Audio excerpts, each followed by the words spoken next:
When it comes to home World Cup qualifiers for the United States, there is no place like Columbus, Ohio, the historic home of 2-0. Fittingly enough, the U.S. won their last home qualifier 2-0 over Jamaica, but the joy of that win evaporating Sunday in the heat of Panama. And so tonight, the United States look to regain control of their World Cup destiny against an old and familiar foe in Costa Rica.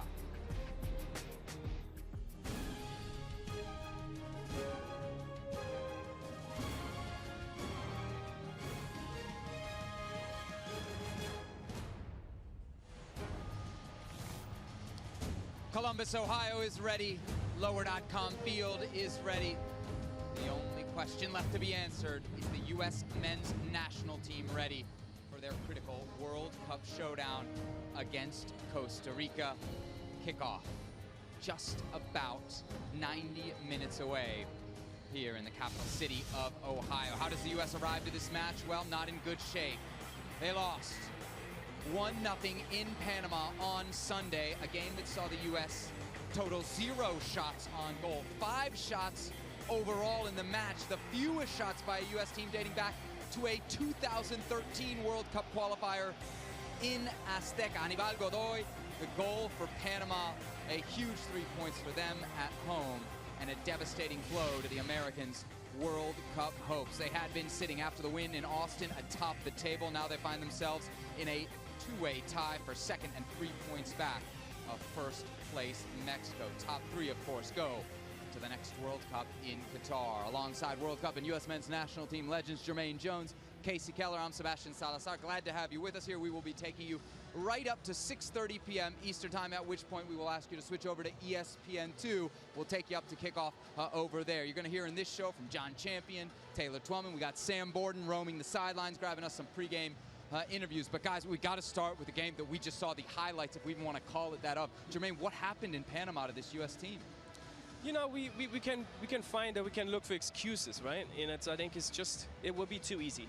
If you look, we talked about they're coming out from a good game at home in Austin against Jamaica, traveling down there to Jamaica, to Panama, sorry. And then you see, there's no fight. There's every 50-50 ball gets lost, and at the end you're coming back with 0 points. I think it's way too, you know, it's too easy what they showed, and I hope today we can see a different face. Yeah, and I think the part that makes it even more frustrating is the whole reason for making 7 changes is to be fresh so you can then fight for all those things. Maybe you accept that you're going to have a little quality drop with so many changes, but you'd think that the energy would not be in question.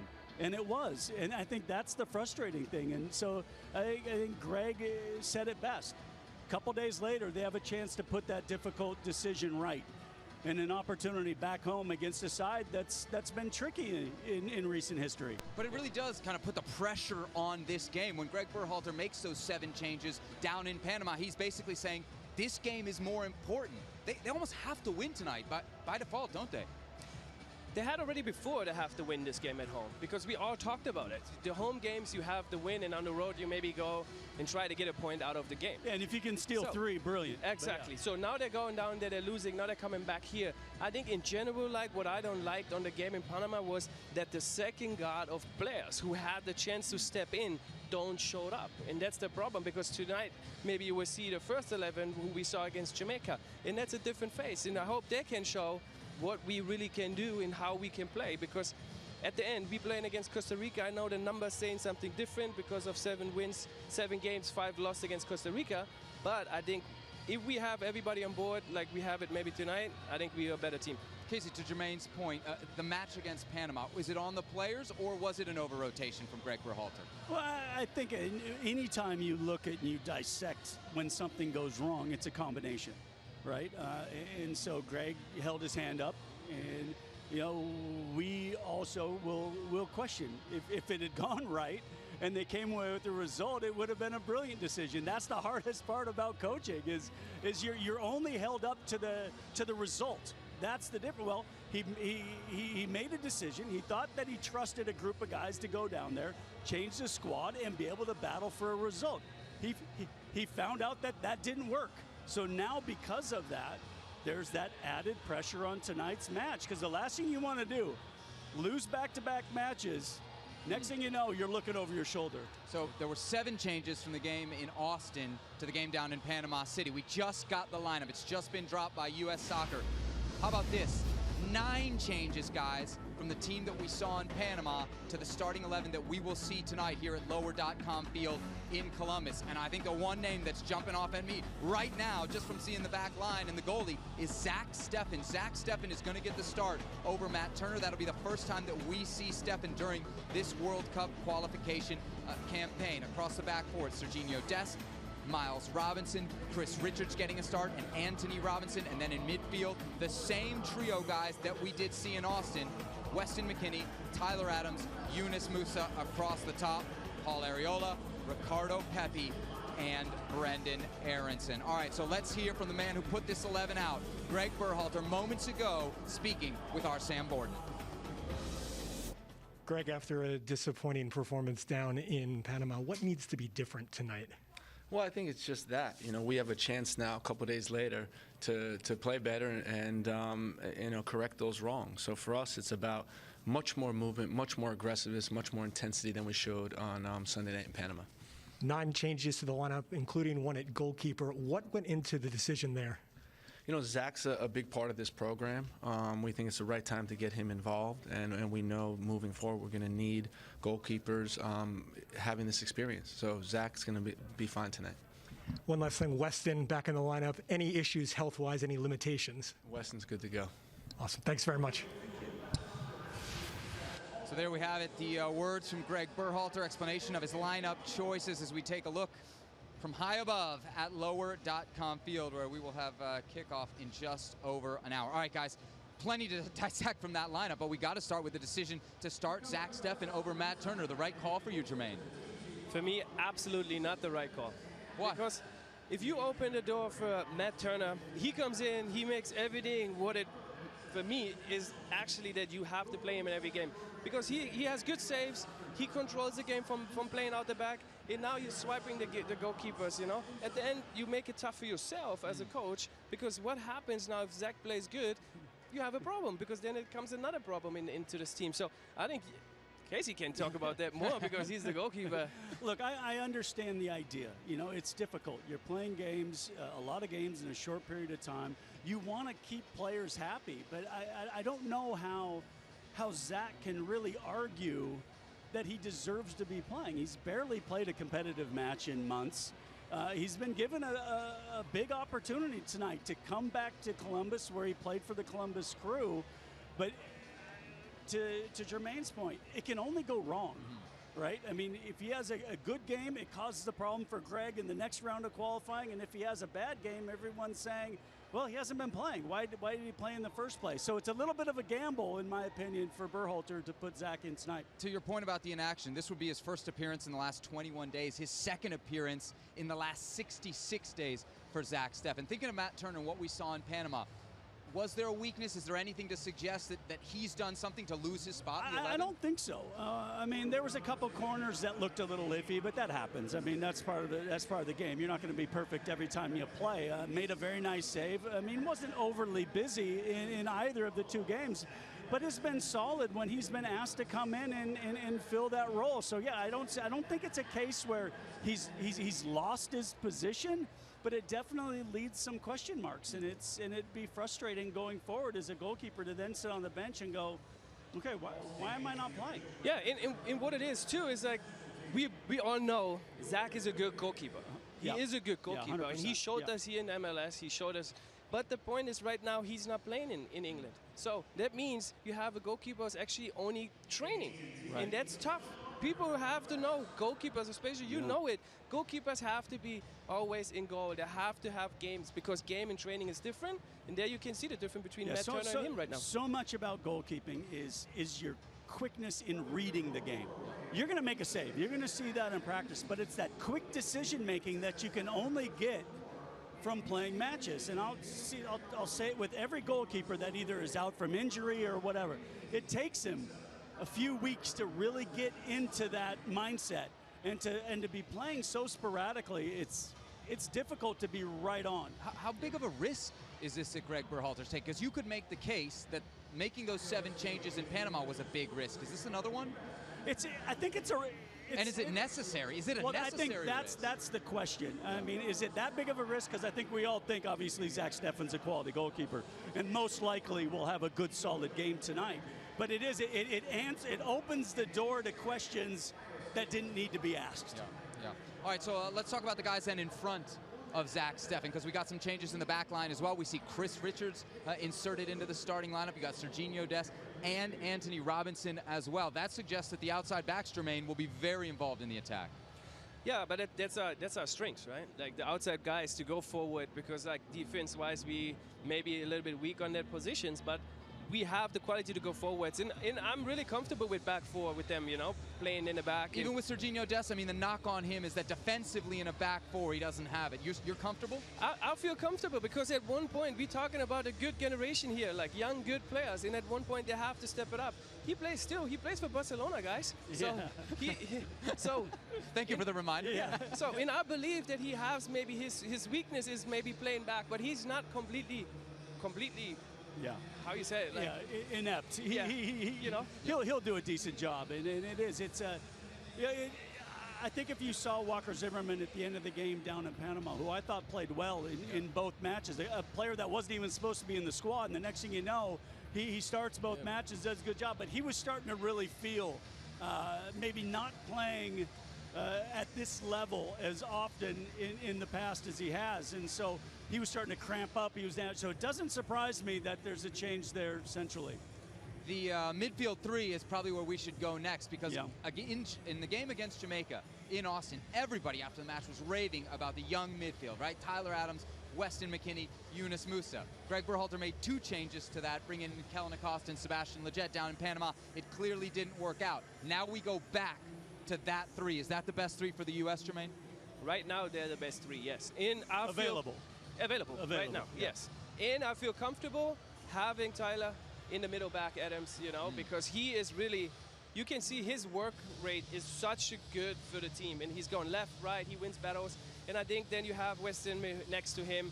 He's a guy who's like trying to control the game. I would like to see more of him going box to box, you know, like the times when he played in Schalke, you know, and then you have Musa in there too, who showed against in Austin against Jamaica what he can do, you know, and I'm comfortable with them playing. You know, for me today, I'm putting a lot of responsibility on Weston McKennie. We know that in Austin it was the comeback after the controversy, okay, which had a lot of focus on him.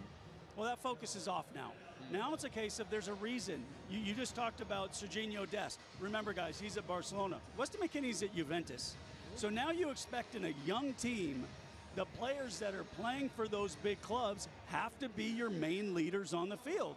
And Weston McKennie, it's time to really show up and help take over a match and see this United States team pick up a big 3 points tonight. Let's bounce things up to the booth where we got John Champion and Taylor Twellman standing by. They're the guys who are going to be calling tonight's match. Gentlemen, your first reactions to that lineup. 9 changes for Gregg Berhalter. Yeah, I mean, I think the focus is on the two changes from the Jamaica side. So one of those is in goal, Steffen coming in for Turner, and the other is Chris Richards, a competitive debut for him. Yeah, I'm nervous about a goalkeeper change like this. Kasey Keller lived this with Brad Friedel, Tony Meola during his time when they would interchange throughout. Listen, Zach Steffen's played 2 games in the last 4 months. Matt Turner hasn't done anything wrong. No.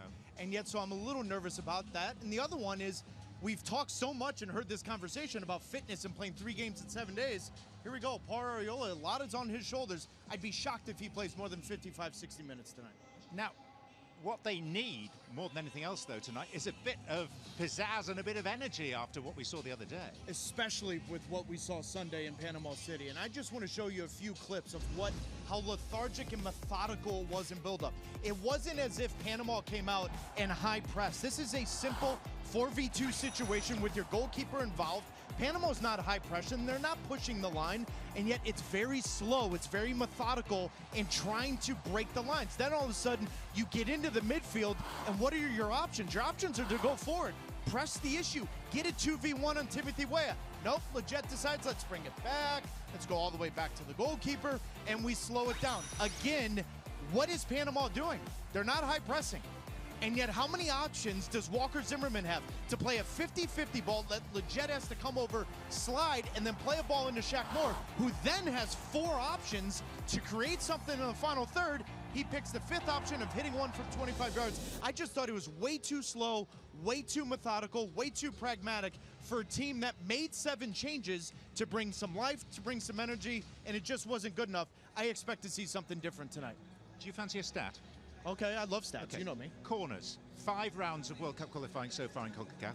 189 corners. Only 1 has led to a goal, and we know which one that was. And it was the Giazzi Zarda's own goal, no matter what the stats people want to tell us. And I do have a real issue right now with set-piece defending from the United States.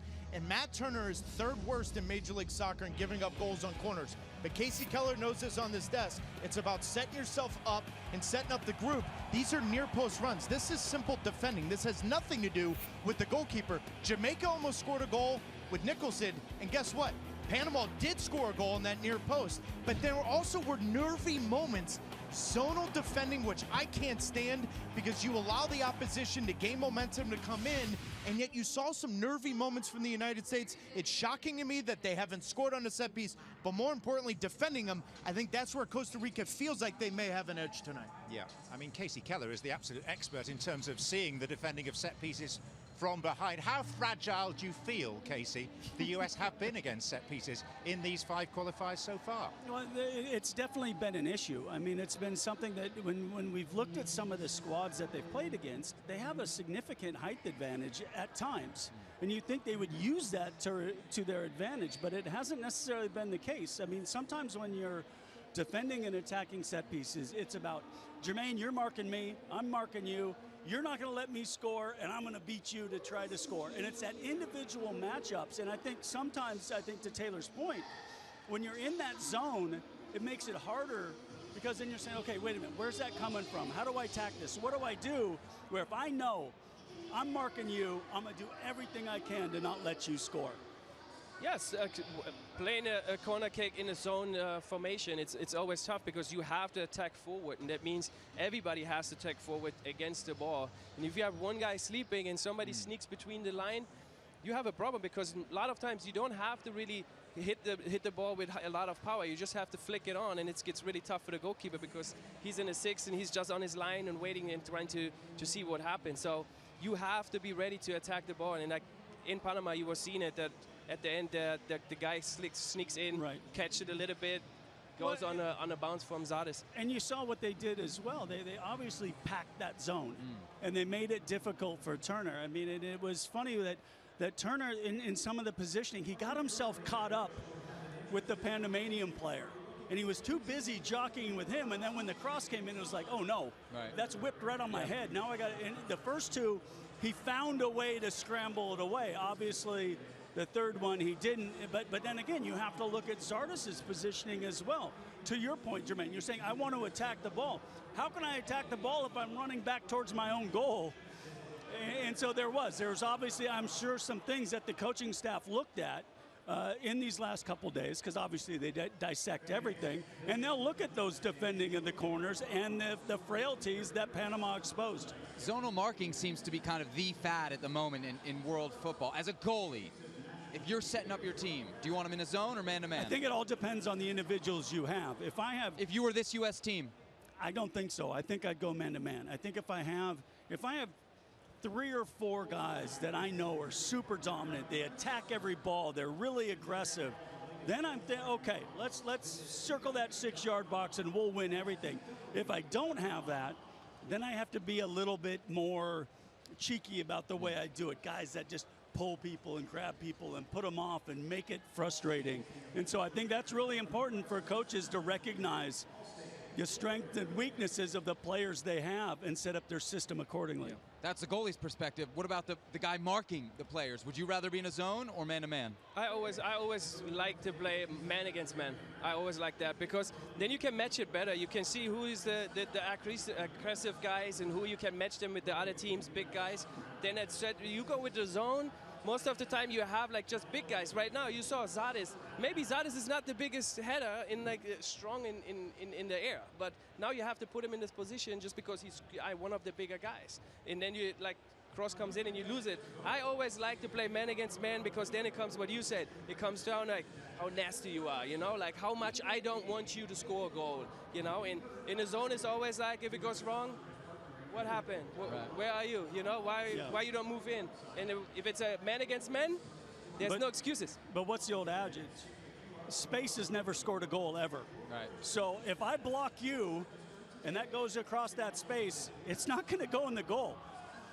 A person is going to have to put the ball into the net. So we're talking a lot about tactics. I don't want to oversimplify things, but what about effort? Because after the game in Panama, kind of the rhetoric that we heard coming out from this U.S. team is, I think from Gregg Berhalter, it was, we didn't have the legs. Matt Turner talked about we didn't have the intensity. You guys have been through this before. Like, how do you not have the intensity in a World Cup qualifier, and how does this group tonight manufacture it?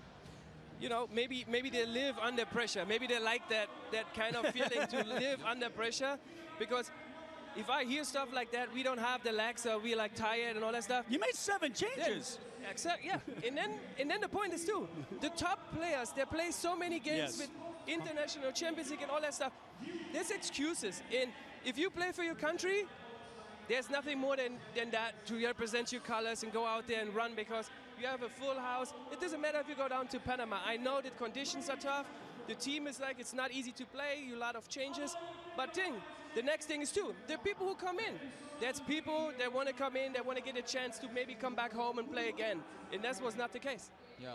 But it's always about proving yourself every time. It doesn't matter if I was, 25 or 35. At 25, I'm trying to make sure I get the next game. At 35, I'm making sure that the kid below me isn't going to get a chance because they're going, is he a little bit old? Is he doing this? So every opportunity you get, you have to think, this is where I'm going to change this. This is where I'm now going to be the guy that's not in the middle game. I'm the guy that's going to be the guy that plays every game. Exactly. And it blows me away. It truly, truly blows me away. And I know that the coaching staff are shaking their head as well, because the big reason they made 7 changes was to give energy in that game, and there was none. Yeah. All right, let's get a little more context on this. Sam Borden's been with us all week here in Columbus. He's been talking to a lot of the players on this U.S. team that played in that game down in Panama City. Sam, what are they saying about what happened in Panama? Yeah, absolutely, Sebi. Obviously, a lot of attention was paid to the personnel changes, but that wasn't the only difference. You guys have been talking about it on the field. The emotion, the excitement, the attacking nature we saw against Jamaica just wasn't there. Brenden Aaronson, he told me that he was a little bit concerned because the grit, that grittiness that he says is part of the U.S. character, it was missing. And when I spoke to Paul Arriola, he said absolutely there was a different mindset from one game to the next. And he said with this group, that simply isn't acceptable. Obviously, playing in front of the home crowd tonight should help in that regard. But to Arriola, he said, look, what's in our heads is just as important as the tactics and who's on the field. He said if we're going to win this game, 100% it's going to be because of our mentality. Back to you guys. It's interesting, guys. This team really has been a second half team. What I'm also saying when I say that is they've gotten off to some really slow starts. They can't afford that tonight, Jermaine. No, not at all. They have to come, but this is what I said before. I think they like to play under pressure, and they love that, because you can make it way easier at coming back home and then, having not that pressure to a must win, And we talked before, we said always they need to get the wins at home, right? But still, it's different if you're coming out of a win or a tie in Panama and you come in here and you can start, because then you have the game, you can start slow, you can see how it goes. Now it's different. You have to come out and you have to fly, because Costa Rica will come out now and be like, wait a minute, they're lost down there in Panama. Let's see how we can get something out of here. Yeah, it'll be interesting to see, because I know when we looked at the first 3 matches, the first 5 halves were what we saw in Panama. And then we saw that adjustment against Honduras, and it was like, okay, great. Then we go into the first 20 seconds against Jamaica, and it was in behind, probably should have been a red card, and in a completely different outlook. Then it goes back to being flat in Panama, and we're all sitting there just shaking our head going, what are we going to see? Where's that consistency? So here's the opportunity to go back and say, we need to see the start that we saw against Jamaica. Put this Costa Rican team on its heels. Don't let them build in any kind of frustration, get the crowd anxious, get the players anxious. So Speaking of that Costa Rica team, they pulled out a huge win over the weekend, a come-from-behind win at home against El Salvador. They fell behind early on, 1-0, but then were helped, probably, we have to say, guys, by the fact that Concacaf still does not have VAR. Credit to El Salvador. They jumped ahead, beating Keller Navas there in the 12th minute. But Costa Rica getting an equalizer just after halftime. The header here to make it 1-1 from Brian Ruiz. And then the penalty in the 58th. This was made it 2-1, but we didn't see what was very much, in my opinion, a dive on the Costa Rican forward. But it is Keller Navas backstopping this Costa Rican side. Kasey, nobody better than him in the region, and probably very few in the world, right? Well, at the moment, obviously, this is a Costa Rican side that isn't as explosive as they were 8 years ago, 4 years ago. It's aging a little bit, and they've really relied on Navas to make some huge saves for him to pick up key points. Even in the match you just talked about, he made a huge save in the 94th minute to keep that victory. And so we look at the lineup here under the Colombian manager Luis Fernando Suarez, who took Ecuador to the knockout rounds of the 2006 World Cup. No Jose Ortiz in this team, and no Joel Campbell, Kasey, a player that has been a very big part of this Costa Rican squad for the last decade or so. For more on Costa Rica and the difficulties that they've had getting here, let's send it back down to the sidelines and Sam Borden. Sebi, thank you very much. Yeah, you guys have been talking about it. Costa Rica has been a thorn for the U.S. in World Cup qualifying for a long time, but these Ticos we're seeing tonight do have some issues. Start with the travel. They were supposed to be here early Monday evening, but some weather kept them on the ground in San Jose for more than 4 hours. They didn't arrive until nearly 2 in the morning Tuesday. Obviously not great from a rest and recovery standpoint. As to who was and wasn't on the plane, you talked about it. Joel Campbell, ankle, did not travel. Another forward, Jose Guillermo Ortiz, positive COVID test, is not here as well. What do you do when you have to fill in last minute? You go for some old reliables, and that's what they've done. We've got Christian Bolaños, 37 years old, and of course Alvaro Saborío, 39, back with the Ticos as they look to try to take 3 points off the U.S. tonight. Guys? It's funny, Kasey, we were talking about Costa Rica in the pregame, and you said, well, it's not the same Costa Rica as it was 4 or 5 years ago. It actually is. They're just older. Right, that's the problem. Yeah. It's not the same level of Costa Rica. It might be the same players. You always want to see that situation where you've got that good blend between experience and new faces coming through that are pushing the old faces out. They're in a little situation now where they don't have that crop of young players making things difficult for the older players. So what do? You got to rely on it, and maybe you play a little bit differently. Maybe you play a little bit more reserved, hit on the counter, wait for free kicks, set pieces. Yeah, I think that's what it is too. It's like they're getting older. Of course, the legs maybe don't do that what your brain always wants. but at the end, don't get it twisted. This team, they've been there a couple of times. Yeah. They know how it is. Yeah. They know what to do. They won't be scared of this U.S. team or of this setting, will they? Exactly. They will be open. They will be ready for battle, because all the teams, remember when I played, and I think when you played, this team's there with the first 20, 30 minutes, they're trying to go against you. They're playing nasty, and they're trying to take you away from your game. And that's something with this young group. I want to see if they can sit back and say, like, you know what, you're not doing this with us here today. We're younger. We have a good quality too, and we want to show you. So. U.S. players and starting to hit the field to a raucous applause here at Lower.com Field in Columbus. Interesting note as we talk about the age, the experience of Costa Rica. This starting lineup, Kasey, is the youngest starting lineup for the United States in World Cup qualifying history. It is really two teams in totally different places of their development. Yeah, well, absolutely, no question. I mean, it's a young team. We've been talking about it for a year and a half now. Now the question is, you got to learn very quickly on the fly. You've had some interesting issues. You've had some success. Now you're coming out of a loss. How do you respond?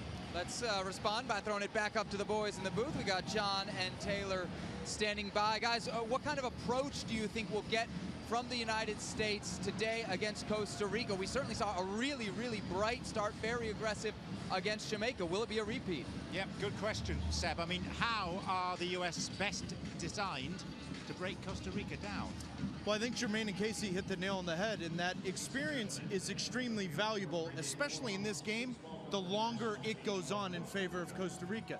those two gentlemen know as well as anyone that when the younger whippersnapper comes around and puts you under pressure and makes you want to play a little bit faster and a little bit more uncomfortable, then it's not as easy. And so those older legs come into the equation. I'm surprised Brian Ruiz is asked to be the creator again. He's 36 years old.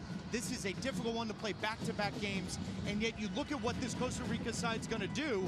If they survive the first half goalless or even with the lead, the United States is in trouble. That experience comes into play. If the United States score a goal in the first 20, 35 minutes, then, John, I think it could be a long night for Costa Rica as they're chasing a lot of these young guys around. Can I just pick you up on that point, though? Yes. Costa Rica's starting 11, 6 players over the age of 30, Yep. 4 more are 29. The oldest player for the US is Areola at 26. The youngest player for Costa Rica is Fuller at 27. It's an extraordinary difference of nearly a decade between the average age of the US team and the Costa Rican team. Does that not mean that they are at a huge disadvantage in terms of running out of legs? Yes, they might still be in the game after an hour, but aren't they puffing and blowing at that point? Well, that's been the one thing that the United States has put their hat on, is saying, you know what, we're good, we're going to wear you down. They didn't against Panama, and yet they've been a second-half team. So I agree with you. However, you gain experience. That experience, you gain confidence the longer you go in. Every single player on the field for Costa Rica has been in this environment, has been in this situation. So if it's the 60th, 65th minute, I get it, they may not have the legs, but they still have the brains understanding how to manage the game. That's why I think for a team that hasn't scored a goal in the last 8 games of the first half, it is a massive storyline for the United States to try to figure it out. And if they're gonna do so, they've got to get better in the final third with their crosses. That's the one thing, John, that I have seen they haven't done well. They've gotten into some good spots. You and I both noticed this against Jamaica, and yet the final ball is still a real question mark for the United States at the highest level. These are really good positions against a team in Jamaica the first 45 minutes that wanted to sit in and defend with numbers. When you get to the end line, you get these 2v1 situations, there's better balls got to be whipped in, especially for a center forward that relies on service in Ricardo Pepi. They've got to be better, more efficient in the final third, and if they do so, it could be a long night for Costa Rica here in Columbus. Well, it's interesting to wonder whether perhaps those stats that have been reproduced by the media en masse, things like no first half goal in the last 8 games, actually get inside the players' heads. But probably better insight on that comes from Jermaine and Kasey. So are you the Costa Rica and I'm the United States in this booth, or no? Well, in terms of Costa Rica being experienced, respected, someone that you can always rely upon to produce a performance, and the United States just up and down, and you never quite know what you're going to get. Yeah, that pretty much sums it up. Okay, we're going to continue our argument here while I throttle Taylor. Back to you, Seb. Brilliant stuff, boys. Brilliant stuff. Looking forward to the call on ESPN2. Kickoff then at 7 p.m. Eastern time here in Columbus. To the point that the guys are making there, like, what specifically can the U.S. do to be better in that final third? Because the guys are right. There was so many chances in that first half of Jamaica. The goal doesn't come until the second half. Yeah, I think it's like you have to just be more focused, you know, for the last ball. Be focused on the last thing, because they did everything right till the last quarter of the field, you know. So, but then it's like bring the last corner or like whatever you have, cross, like layup or something to your teammate, cleaner, so that you can really score goals. But it was a case where they got themselves in good positions and weren't able to execute that final ball. Look, we talked about that in the first half. Okay, at least it came in the second. That's better than what happened down in Panama, where it never came. Now, how can you get to that point? Yes, I mean, it's tough when you've got a group of young players that haven't been here before. So we have to give them a little bit of leeway, understanding that it's going to be an up and down, because they don't have that experience to rely on. So then you have to use those young legs that we keep talking about and really press and harass and make things difficult for an aging Costa Rican side. You just saw Ricardo Pepi on the screen. You're looking at Yunus Musa right now. In between there, you saw Brenden Aaronson. Pepi and Brenden Aaronson, they were not in the starting lineup against Panama. They're back in the starting lineup tonight. Could that make the difference, Jermaine? Yes, for sure. Brenden, I have to say, I'm a big fan, and I want to see actually already, not only this game, I want to know what's happening the next games when Christian and Reina and everybody's coming back. You think he'll stay in the starting lineup? I think so, yes. And Gregg will find a way to play all of them, because he's a difference maker in the same like Ricardo Pepi. He's a difference maker, and he showed that. And I think today he will score again, to be honest. See, I'm a fan of rewarding players that show up and do the job for you. Just because maybe he wouldn't have started if those two were here, that doesn't mean that then all of a sudden when you did the job, that now you have to take a back seat. The best thing about being a midfielder is there's multiple positions for you to slot in. And so I don't think there's a question that you can keep him in this lineup. Exactly, and Brenden did exactly that's what I said before. When you see the changes in Panama and people got the chance to come in and make it tough for the other guys to come back in. Yes, correct. Brenden did that. He did it the same like Matt Turner. They made it tough for the coach to back us up next time when the top guys maybe come back. Because now, he's one of the top guys. He's a national team player, and he's shown that he has to be on the field. A couple days ago, Sam Borden spoke with Brenden Aaronson. They covered a wide range of topics, but first up, what kind of player is Brenden?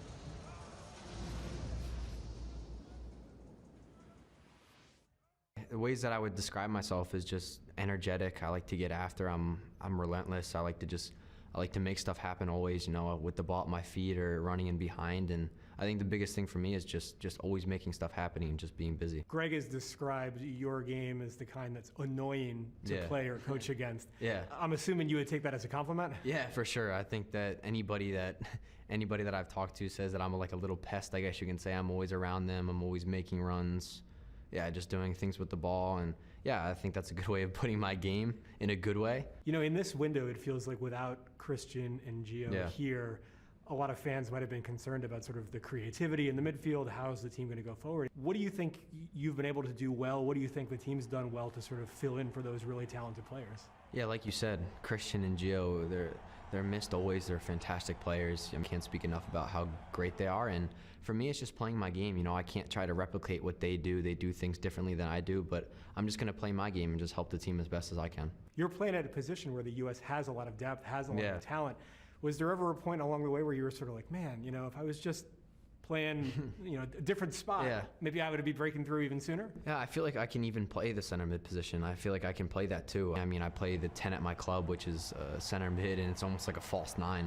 I play that at my club, so it was never like looking at that and being like, oh yeah, Christian's there, like it's going to be tough for me to get in. I understand that, you know, he's an unbelievable player, so it's finding ways to get on the field even with maybe him here and Gio was here and that kind of thing. You talked before about the energy and the intensity, and obviously I think everybody saw that in the Jamaica game, and then only a few days later in Panama, it really felt as though the energy was different.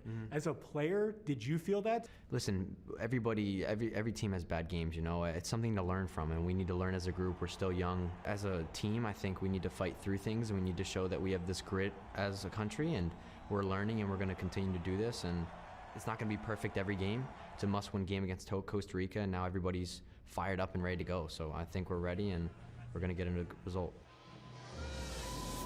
Confident young man there, Brenden Aaronson, one of the starters for the United States as they get set to face Costa Rica here in Columbus, Ohio. It's not Crew Stadium, it's lower.com field, but maybe some of those friendly ghosts of 2-0 will return for the U.S. men's national team. In the lineup, Chris Richards on the books at Bayern Munich, but playing currently on loan for Hoffenheim. Kasey, big moment for Chris Richards, competitive debut. Yeah, huge competitive debut for a kid in a game that we've talked about as must-win. You know, when Richards made the move, the loan move from Bayern Munich to Hoffenheim for playing time, it was also a combination where Hoffenheim was leaking a ton of goals, and we're in a situation where they could have got dragged into a relegation fight. There's a different pressure when you have to fight relegation for a team. You're at Bayern Munich, you're cruising, it's easy. You're at Hoffenheim, it's a fight every day. Let's see if he can replicate that fight today in the game. Right in front of Chris Richards, we got Yunus Musa. Jermaine, his third straight start for the U.S. I think that's a big surprise that he started all 3 games of this window. But I like him. And he's young, you know, and at the end it's like, I know from my time playing, I always wanted to play. I prefer play all 3 games than sit on one on the bench and just have the guys watch.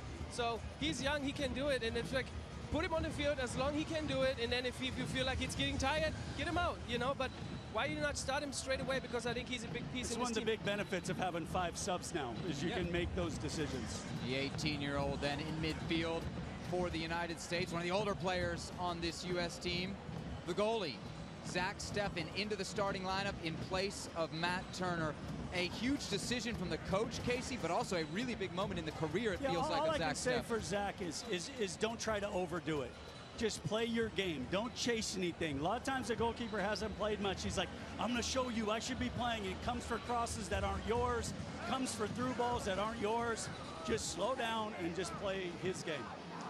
All right, boys, we will leave it there for now. Lower.com field, Columbus, Ohio, about to play host to the United States and Costa Rica. Time for you to put your phone, tablet down, turn on the TV. We'll see you in 5 minutes over on ESPN2 for another huge World Cup qualifier.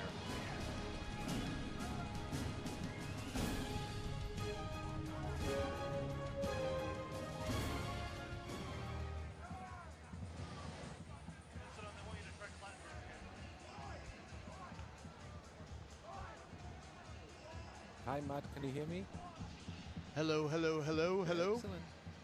Hello, hello. Mark Klettenberg, how are you, buddy? I'm very well. How are you? Good to have you. Did you take a nap?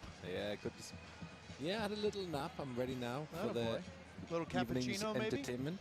Very good. No, Hi, Mark. not yet, mate. Hi, how are you? Yeah, good, thank you.